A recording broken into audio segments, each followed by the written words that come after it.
खुदा हम का शुक्र अदा करते हैं कि जिसने आज एक बार फिर हमें यहाँ पर जमा किया है। मसीह खुदा के नाम में आप सबकी सलामती हो। खुश हैं सारे? तशरीफ़ रखें, खुदा आपको बरकत दे। मैं शुक्रगुज़ार हूँ खुदा के खादिम पास्टर ओबेद रऊफ़ साहब का और उनकी सारी टीम का, सारी कलीसिया का, जिन्होंने मुनासिब जाना कि आज खुदा उनके कलाम की बातों को आपके साथ शेयर करूं और अपनी टीम के साथ, लोगों के साथ मिलकर खुदा की खिदमत करें। ईमान रखें कि आज खुदा उनका कलाम आप लोगों के लिए यकीनन बरकत का बाइस होगा। खुदावंद अपनी शिफा को जारी करेगा और खुदावंद अपने जलाल को जारी करेगा। और रूहानी एतबार से मेरा ईमान है कि आज के इस पैगाम के वसीला से रिवाइव होंगे, बेदार होंगे। आमीन, हालेलुया। एक बार फिर बोले हालेलुया, प्रेज द लॉर्ड। अगरचे थोड़ी गर्मी है और लेकिन फिर भी खुदा उनका शुक्र हो। हम गीत गाते हैं ना, दीवानिया नु नहीं परवाह। हम जो मसीह के दीवाने हैं, हमें गर्मी और सर्दी की कोई परवाह नहीं है। बिली ग्राहम के साथ एक शख्स डॉक्टर नैश, शफायत करने वाला शख्स था, और वो कहते हैं कि इस कदर शफायत करने वाला शख्स था वो कि जिस एरिया में वो रहता था, हिली एरिया, पहाड़ी इलाका, और वो इलाका हमेशा जो है वो बर्फ से ढका रहता था। और कहता है कि जब अपने घर में बैठकर दुआ नहीं करता था, बाहर पहाड़ों पर बर्फ के साथ घुटनों के बाल हो जाता और बड़ी गर्म जोशी के साथ खुदा उनकी हजूरी में बिली ग्राहम के लिए वो शफायत करता। और कहते कि जब वो शफायत कर रहा होता था तो बर्फ जब वो पिघल जाती थी। इस कदर जोश के साथ और इस कदर गर्म जोशी के साथ खुदा उनकी हजूरी में वो शफायत करता कि बर्फ़ मेल्ट होना शुरू हो जाती थी। इसलिए जैसे डॉक्टर नैश को सर्दी की परवाह नहीं थी, आज हमें गर्मी की कोई परवाह नहीं है। इसलिए हम खुदा उनका काम करेंगे, खुदा उनकी इबादत करेंगे, प्रस्तुत करेंगे, उसकी शुक्रगुजारी करेंगे और उसके नाम को जलाल देंगे, इज़्ज़त देंगे, बुजुर्गी देंगे और उसके कलाम में से सीखेंगे, आगे बढ़ेंगे। और मेरा ईमान है कि जहाँ पे खुदा आता है वो अपने लोगों के लिए बहुत सारे तोहफे लेकर आता है, बहुत सारी बरक़ात लेकर आता है, बहुत सारे अपने लोगों को वो रिवॉर्ड्स देने के लिए आता है। ईमान रखें, आज जब आप उसकी हजूरी में आए हैं तो आप खाली हाथ नहीं जाएंगे, बल्कि जो भी आपकी नीड है या आपके दिल में डिज़ायर है, खुदा आज उसको पूरा करेगा।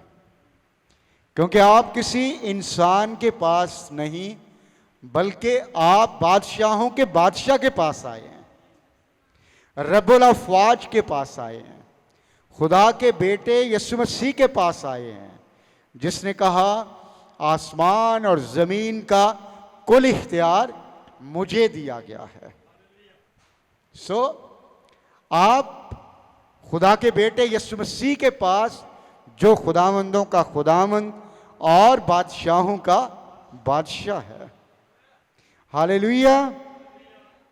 मेरे साथ एक हवाला देखिएगा काइंडली, मत्ती रसूल की मार्फत लिखी गई इंजील, उसका 18वां बाब, और उसके हम देखेंगे 19वीं आयत। यहाँ पर यूँ लिखा है, फिर मैं तुमसे कहता हूँ कि अगर तुम में से दो शख्स जमीन पर किसी बात के लिए जिससे वो चाहते हों इत्तेफाक करें तो मेरे बाप की तरफ से जो आसमान पर है उनके लिए हो जाएगी। आमीन। सो खुदा उनका कलाम जो उसके बेटे यीशु मसीह के मुंह से निकला है, जो कि मुजस्सम कलाम है, खुदा है और खुदाए सालूस का दूसरा अकनूम है। वो जमीन पर हमारे लिए इंसान बनकर आया, लेकिन वो अज़ल से और आज से 2000 साल पहले भी और आज भी वो खुदा है जिसने ये कहा कि फिर मैं तुमसे कहता हूं कि अगर तुम में से दो शख्स जमीन पर किसी बात के लिए जिसे वो चाहते हों इत्तेफाक करें तो मेरे बाप की तरफ से जो आसमान पर है उनके लिए हो जाएगी। सो इसको हम क्या कहते हैं? Prayer of agreement. यानी अगर दो शख्स, दो लोग, वो कलीसिया की दो बहनें भी हो सकती हैं, कलीसिया के दो भाई भी हो सकते हैं, घर में दो फैमिली मेंबर भी हो सकते हैं, हस्बैंड एंड वाइफ भी हो सकते हैं, घर के अंदर बहन भाई दो मिलकर। कलाम यह कह रहा है कि अगर दो आदमी किसी बात के लिए जिससे वो चाहते हो और जिसे वो चाहते हों और वो बाप से अगर चाहें तो उनके लिए जिसे वो चाहते हो इत्तेफाक करें। क्या करें? इत्तेफाक करें, एग्री करें, वो यूनिटी में आ जाएं, एक दिल, एक जान, एक ख्याल हो जाएं। तो फिर कलाम क्या कहता है कि उनके लिए वो हो जाएगा। और इसको हम क्या कहते हैं? Prayer of agreement. क्या कहते हैं? प्रेयर ऑफ एग्रीमेंट, इत्तेफाक की दुआ। आपने कभी ऑब्जर्व किया बड़े बड़े क्राउड्स में क्यों ज्यादा मौजूदी हो जाते हैं? आज हमारी इस जमात में भी मौजूदे होंगे। खुदावंद अपने लोगों को बरकत शिफा देगा। सो बड़े बड़े क्राउड्स के अंदर जब आप बेनी हिन की मीटिंग्स को देखते हैं या डैनियल कोलंडा की मीटिंग्स को देखते हैं या पाकिस्तान के अंदर बड़ी मीटिंग्स को देखते हैं, सो उसमें खादमों का इतना कमाल नहीं होता।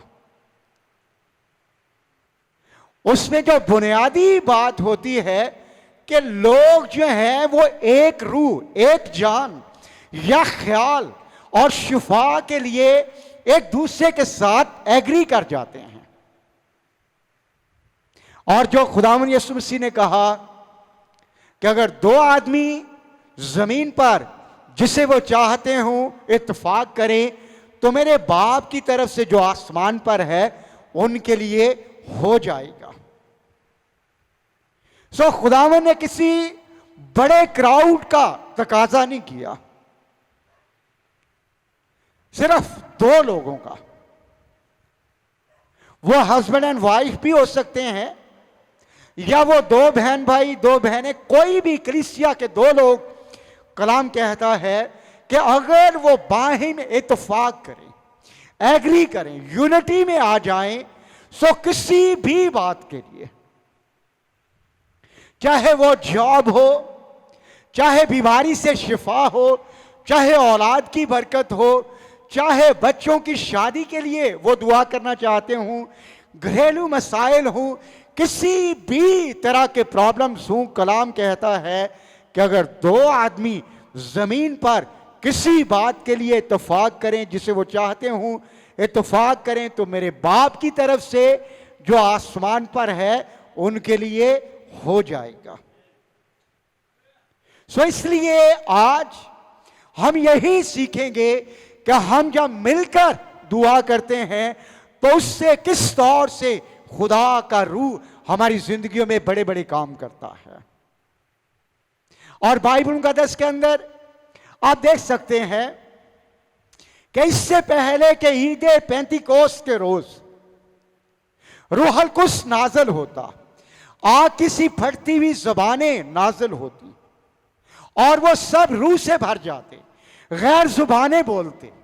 कलाम इस बात को बयान करता है, जब आप एमाल की किताब उसका पहला बाब 14वीं आयत पढ़ते हैं तो वहां पर कलाम कहता है कि और वो सब चंद औरतों के हमरा और यीशु के शागिर्दों और उसके भाइयों के साथ मिलकर एक दिल होकर दुआ कर रहे थे। क्या कर रहे थे? एक दिल होकर, यक दिल होकर, यूनाइट होकर प्रेयर ऑफ एग्रीमेंट में बैठे हुए थे कि वो वादा जो खुदावंद यीशु मसीह ने किया कि जब तक तुम्हें आलमे बाला से कुव्वत का लिबास ना मिले इसी शहर में ठहरे रहो। और इसके लिए कलाम ये कहता है कि वो सब के सब बाला खाना में चंद औरतों के साथ, यीशु के शागिर्दों के साथ, यीशु के भाइयों के साथ मिलकर खुदावंद की हजूरी में एक दिल होकर दुआ कर रहे थे। और फिर दूसरे बाब के अंदर उसकी पहली आयत के अंदर पढ़ते हैं कि जब वो एक जगह जमा थे तो यकायक ईद पेंतिकोस्त का दिन जब आया तो यकायक वो सारा घर जो है वो जोर की आंधी के सुनाटा से गूंज उठा और उन्हें आग किसी फटती हुई ज़बानें दिखाई दी और उनमें से हर एक पर आ ठहरी और वो सब रूहुल कुद्स से भर गए। सो अगर आज आप समझते हैं कि अभी तक आपको रूहुल कुद्स का तजुर्बा नहीं है, आप गैर जुबानों में दुआ नहीं करते, तो आप कलीसिया के लोगों के साथ मिलकर एक दिल हो जाएं और यूनाइट हो जाएं, प्रेयर ऑफ एग्रीमेंट में जाएं। इत्तफाक की दुआ में आप देखेंगे कि आप रूहुल कुद्स के नज़ूल का एक्सपीरियंस करेंगे, गैर ज़ुबानों का तजुर्बा करेंगे और जोर की आंधी का सुनाटा आपको सुनाई देगा और खुदावंद के अजीब कामों को आप अपनी जिंदगियों में एक्सपीरियंस करेंगे।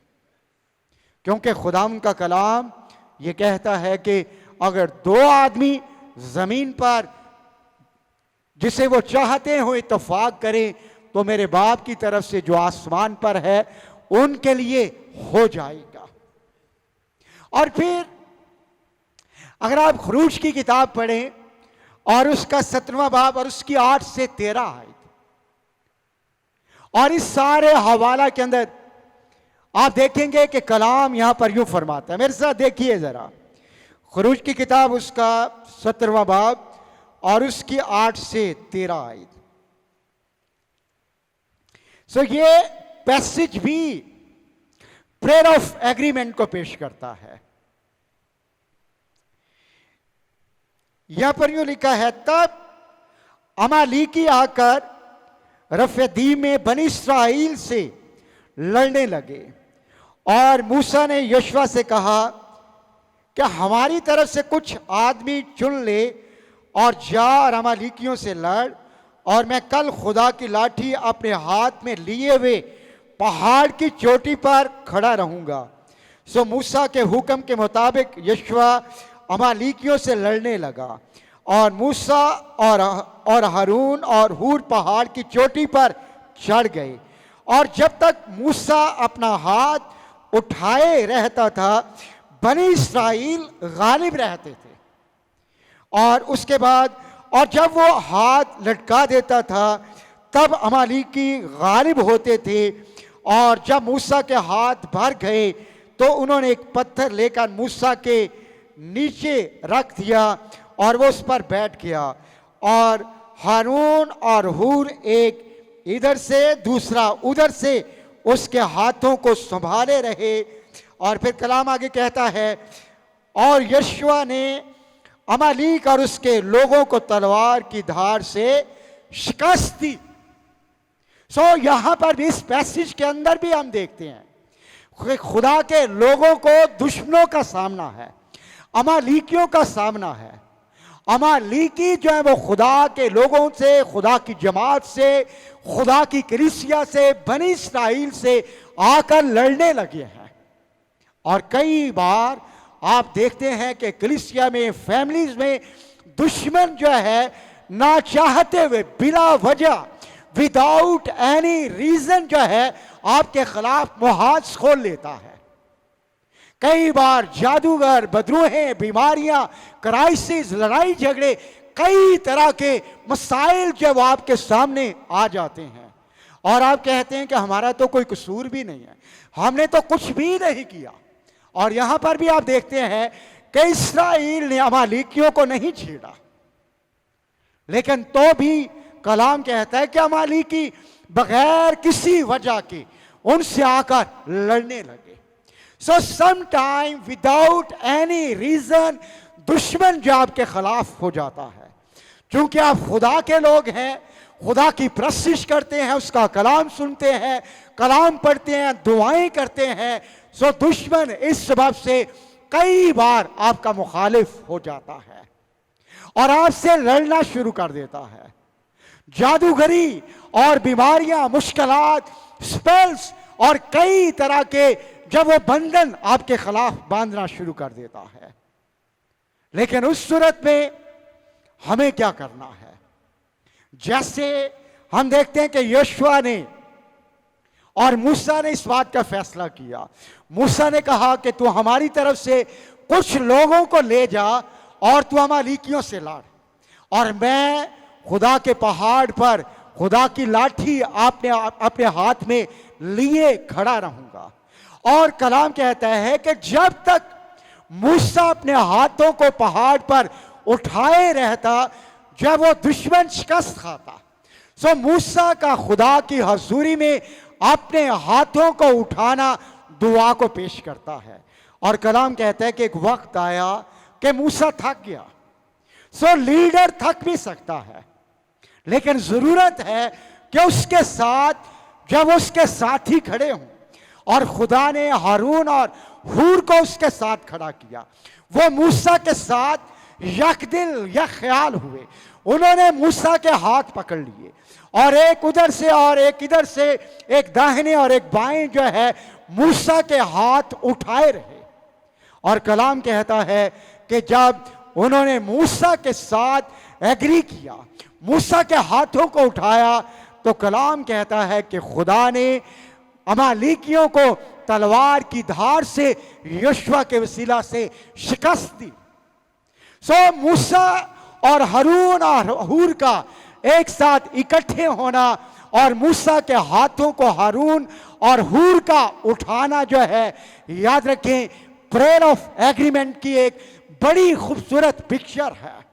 अगर आप चाहते हैं कि आपके दुश्मन जो आपके खिलाफ है, चाहे वो बीमारियों की सूरत में है, चाहे वो फाइनेंशियल क्राइसिस की सूरत में है, चाहे जादूगर की सूरत में है, चाहे बदरूहों की सूरत में है, किसी भी सूरत में अगर आपको दुश्मनों का सामना है, तो आज आपको जरूरत है कि सिर्फ घर का सरबराह ही नहीं, बल्कि घर के बाकी अफराद भी प्रेयर ऑफ एग्रीमेंट की तरह, हारून और हूर की तरह मूसा के साथ खड़े हो जाएं, और आप देखेंगे कि आपका दुश्मन आपके सामने ठहर नहीं सकेगा। जादूगर आपके सामने शिकस्त खाएंगे, बीमारियां आपके सामने भाग जाएंगी, और हर तरह के क्राइसिस जो है आपके सामने शिकस्त खाएंगे। क्योंकि प्रेयर ऑफ एग्रीमेंट के नतीजा में खुदावंद यीशु मसीह ने कहा कि अगर दो आदमी किसी बात के लिए जिसे वो चाहते हों इत्तेफाक करें, तो मेरे बाप की तरफ से जो आसमान पर है उनके लिए हो जाएगा। सो प्रेयर ऑफ एग्रीमेंट के नतीजा में आपकी जिंदगी में विक्ट्री आएगी। आप डिवाइन विक्ट्री को, हेवनली विक्ट्री को, आसमानी विक्ट्री को, जिसको दोबारा आपका दुश्मन आपसे छीन नहीं सकता, ऐसी विक्ट्री आप खुदावंद की हजूरी में प्रेयर ऑफ एग्रीमेंट के नतीजा में एक्सपीरियंस करेंगे।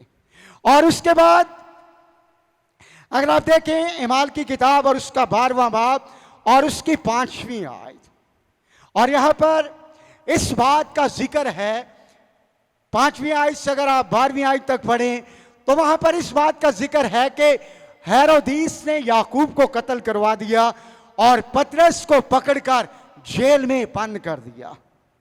और जब वो जेल में है तो 5वीं आयत मेरे साथ देखें जरा, 12वें बाब की 5वीं आयत। यहां पर कलाम ये कहता है, बस कैद खाना में तो पतरस की निगहबानी हो रही थी, मगर कलीसिया उसके लिए बदिलो जान खुदा से दुआ कर रही थी। कैद खाना में तो पतरस की निगहबानी हो रही थी। पहरेदार जब वो 4-4 घंटों के रोटेशन के साथ वो वहां पर ड्यूटी कर रहे थे कि कहीं पतरस के लोग, पतरस की कलीसिया जो है आकर उन्हें छुड़ा कर ले जाए, क्योंकि कलीसिया उस वक्त बड़ी तादाद में बढ़ती जा रही थी।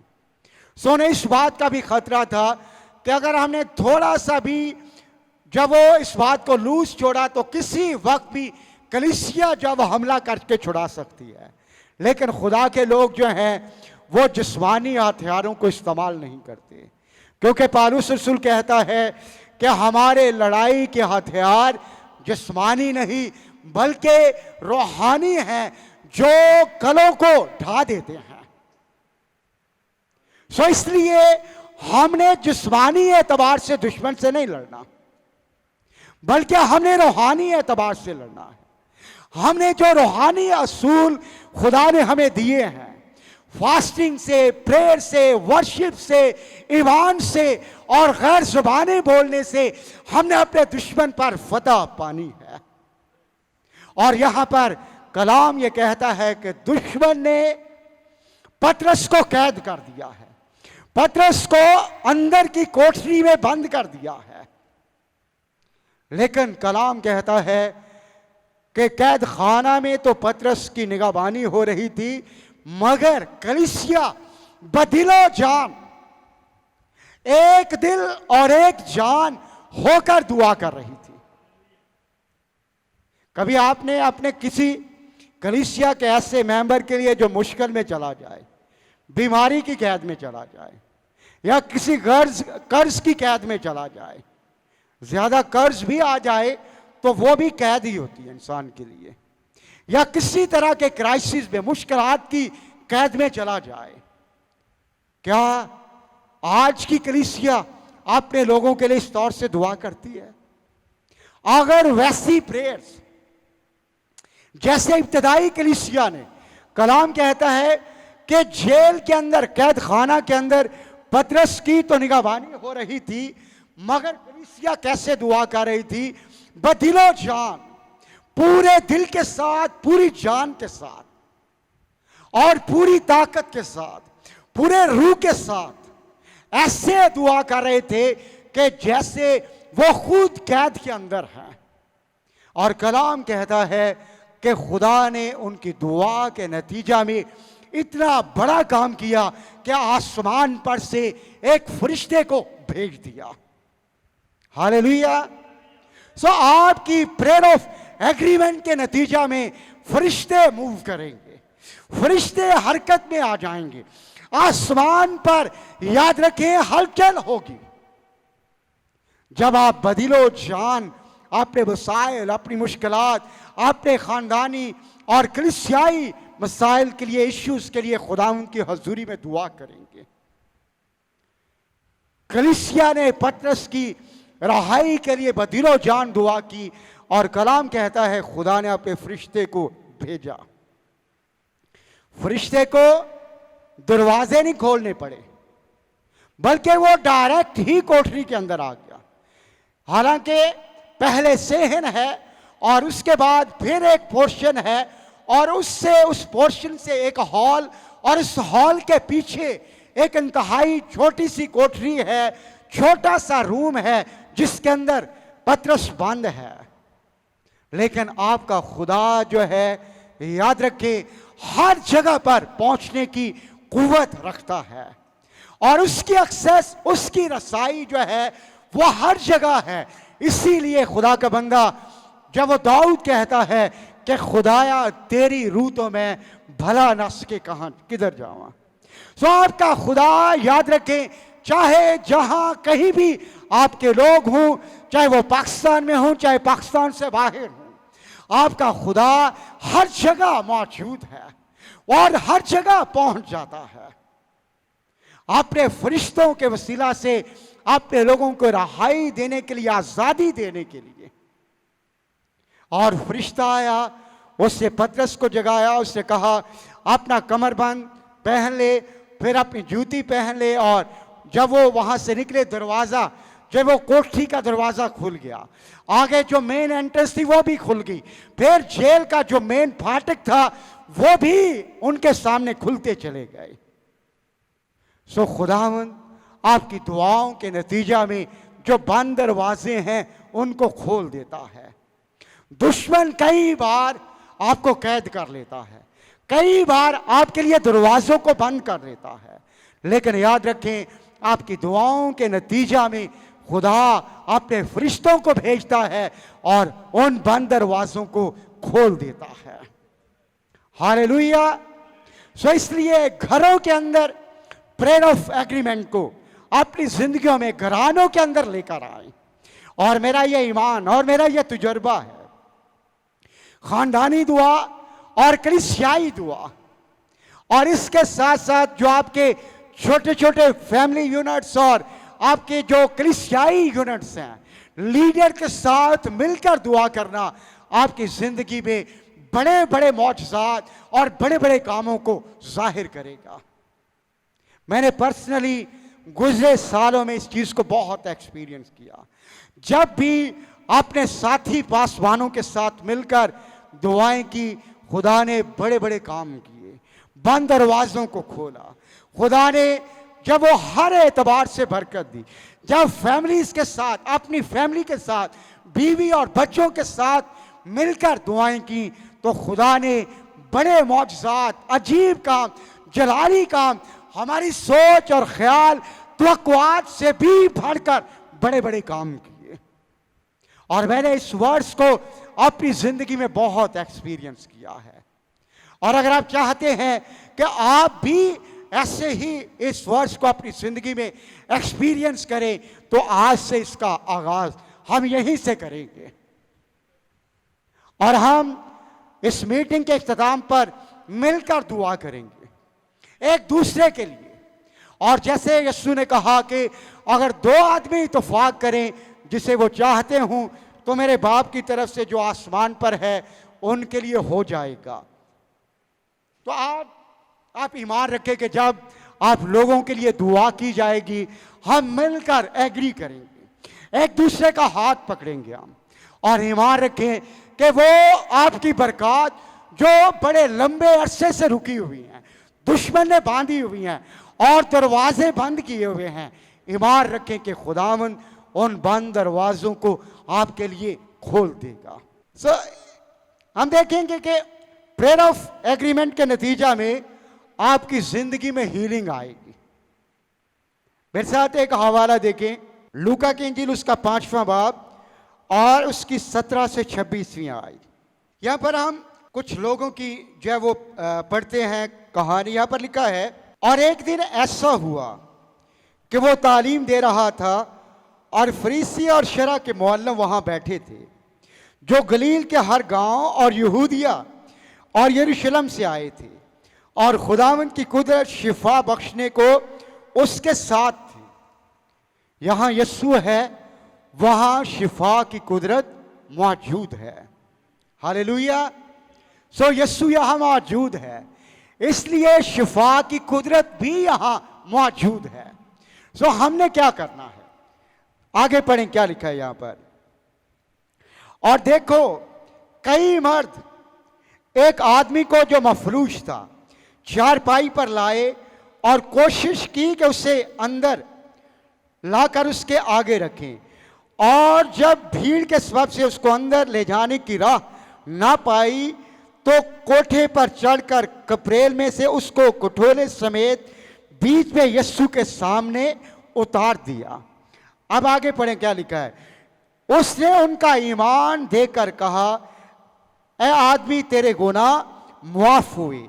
इस पर फकी और फरीसी सोचने लगे कि ये कौन है जो कुफर बकता है, खुदा के सिवा और कौन गुनाह मुआफ़ कर सकता है। यीशु ने उनके ख्यालों को मालूम करके जवाब में उनसे कहा, तुम अपने दिलों में क्या सोचते हो? आसान क्या है ये कहना कि तेरे गुनाह मुआफ़ हुए, या ये कहना कि उठ और चल फिर? लेकिन इसलिए कि तुम जानो कि इब्ने आदम को ज़मीन पर गुनाह मुआफ़ करने का इख्तियार है। उसने मफलूस से कहा, मैं तुझसे कहता हूँ, उठ और अपना कटोला उठाकर अपने घर जा। हालेलुया। सो ये सारी स्टोरी जब आपके सामने, और इस सारे मौजज़े को आपके सामने पढ़ने का मकसद क्या है? कलाम ये कहता है कि यीशु जो एक जगह पर मौजूद है, तालीम दे रहा है। बहुत से फरीसी और फक्की भी जो यरूशलेम और गलील के मुख्तलिफ इलाकों से आए हैं, और कलाम कहता है वहाँ पर शिफा बख्शने को कुदरत जो थी मौजूद थी। यीशु ने कहा, यहाँ 2 या 3 मेरे नाम से इकट्ठे हो, मैं उनके बीच में हूँ। तो यहाँ यीशु है, वहाँ शिफा देने के लिए कुदरत मौजूद है। और कलाम कहता है कि वहाँ पर कुछ लोग जो हैं एक ऐसे शख्स को लाए जो मफलूज था, और वो खुद तो आ नहीं सकता था, और वो खुद चल फिर नहीं सकता था, और उन्होंने चारपाई उठाई, और जब यीशु तक आने के लिए उन्होंने राह ना पाई, तो कलाम कहता है कि उन्होंने ऊपर से कोठे को, जो उसकी छत को खोल दिया। और वहां पर जो नोटेबल बात है, गौर करने वाली बात है, यीशु ने यह नहीं कहा कि जब वो तेरे ईमान से तुझे वो अच्छा, तेरे ईमान के सबब से तूने शिफा पाई, बल्कि यहां पर कलाम ये कहता है कि यीशु ने उनका ईमान देखकर, किनका ईमान देखकर? जो उस बीमार को यीशु के पास लाए थे। सो इट मीन्स के वो लोग इस बात पर ईमान लाए, और इस बात पर उन्होंने एग्री किया, और उन्होंने खुदावंद की हजूरी में उसे उतार दिया, और खुदावंद के सामने उस शख्स को रख दिया, इस ईमान के साथ, इस दुआ के साथ कि तू ही है जो इस शख्स को शिफा दे सकता है। और कलाम कहता है कि यीशु ने उनका ईमान देखकर, अगर आप मरकस की अंजील पढ़ें तो वहां पर कलाम यह कहता है कि 4 आदमी वहां पर आए, और यीशु ने उनका ईमान देकर कहा कि उठ और अपनी चारपाई उठाकर चल फिर।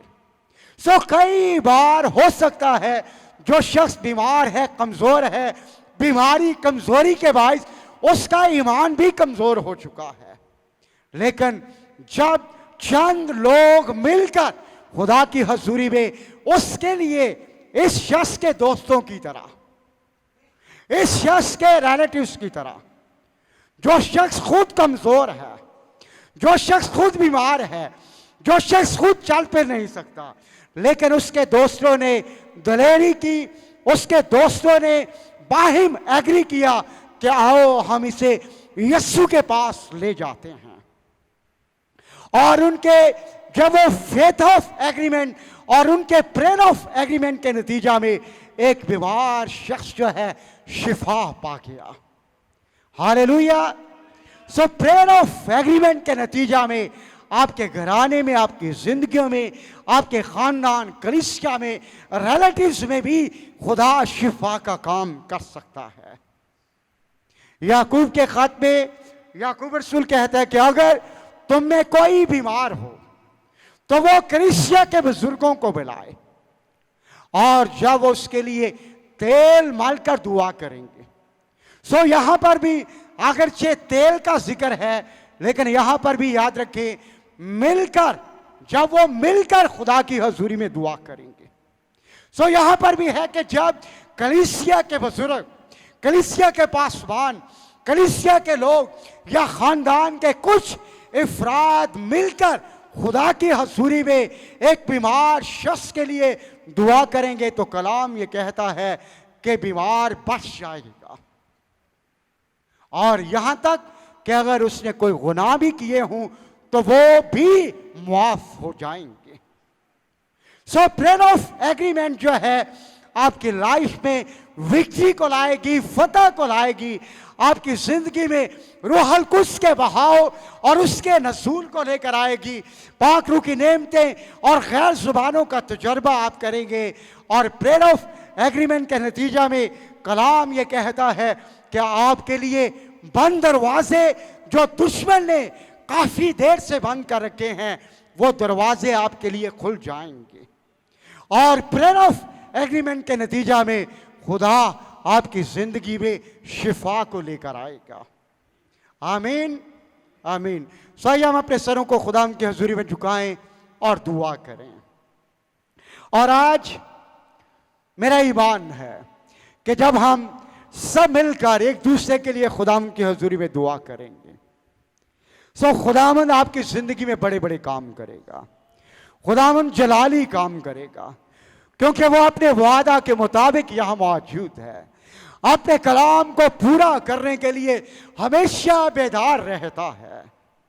और उसने कहा कि जैसे बारिश इस जमीन पर बरसकर बेंजाम वापस नहीं लौटती, इसी तरह मेरा कलाम जो मेरे मुंह से निकलता है होगा वो बेंजाम वापस ना लौटेगा, बल्कि जिस काम के लिए भेजा जाएगा उसको वो पूरा करेगा।